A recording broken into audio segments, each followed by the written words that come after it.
What is your evaluation of China's current leadership, particularly with President Xi Jinping's historic third term at the 20th Party Congress last year and the recent two sessions this year? How do you think the unprecedented third consecutive term of President Xi Jinping will affect the support of Chinese people for the Communist Party and China's perception of the United States in the future? Well, in response to your question, I'd like to lean back into Chinese history a little bit.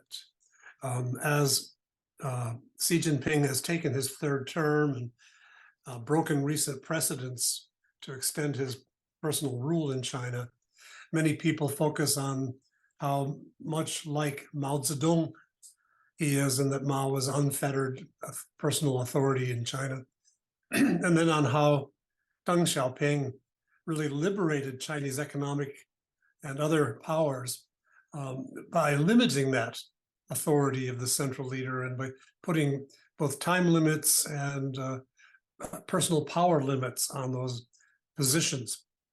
But I would take you back further in history, go back to the imperial period when China had dynasties and the emperors ruled for short and long periods in those dynasties.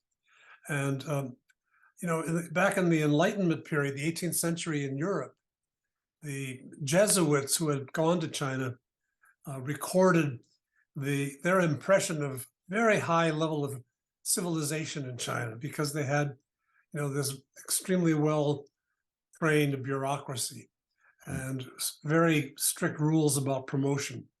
And the emperor provided constant leadership for long periods of time.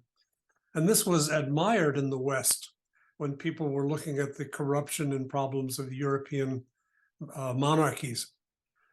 Today, we all look down on what Xi Jinping is doing because we see this as out of tune with modern times, trying to extend your rule.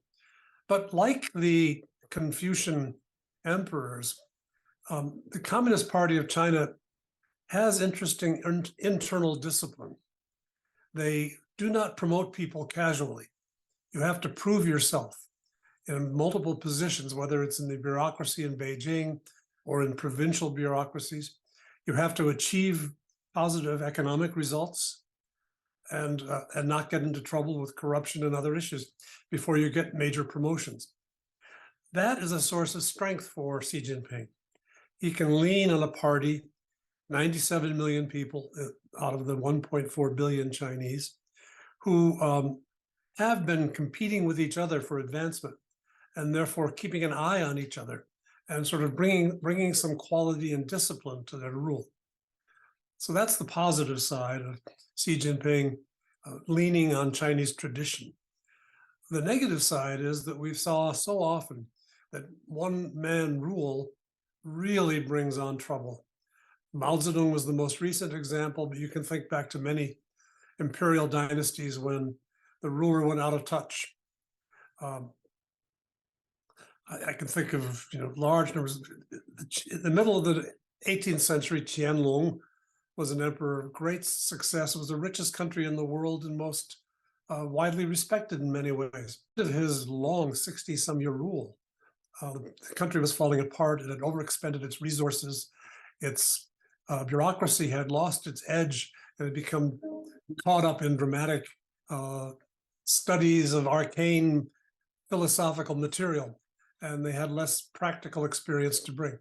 And I think what Xi Jinping, to put it all in summary, what Xi Jinping has now done is to invite a comparison with both the strengths and the weaknesses of China's tradition. And I have to say, we have, in modern management science, modern political science, there are issues referred to as such as span of control. What can you actually control? With 1.4 billion people, what can one man do when he concentrates power as he has, and as he continues to concentrate power as time goes on? The latest National People's Congress and CPPCC, which met this past 2 weeks, further consolidated the party and his personal control over what had been basically technocratic institutions in China that pursued their own technocratic and national interests. So I think it's a problematic move on the part of Xi Jinping, and it's a step backward overall for China. Now, you asked how will the people respond to this. I think the popular impression, as best we can tell from the kinds of things that we can access, like the social media and the like, supports what he's doing because he so far has not stumbled or brought about dramatic failure. I know that intellectuals do not share that view. Intellectuals feel very alienated. Of course, if you're part of Xi Jinping's own circle, you're empowered and you move up. But those people who've been pushed out of the central circles of power are feeling, well, when's my time? Do I get a chance? You know, and they will become a source of erosion of that authority, I think, over time. Right now, it's just my thought.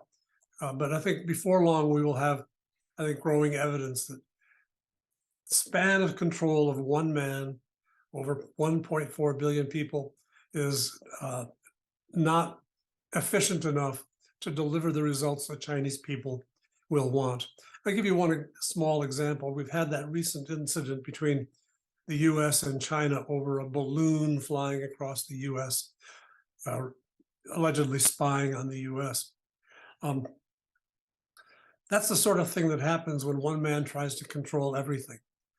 How would he know that a unit down in Hainan Island was building a large balloon that would fly over the US on the eve of meeting with the Secretary of State of the United States? In the US, we would probably have some rules about not doing that at that time, the way this happened. But it shows you that the leader can give general instructions, but the system is so huge that he cannot possibly orchestrate the moves. Just back in the 1970s, when China reopened relations with the US, Mao Zedong and Zhou Enlai really had their fingers on everything because everything was very few. They didn't try to do everything. They just did the things that mattered. Xi Jinping is trying to do too much, and he's likely to have more mistakes like the one with the balloon over the United States.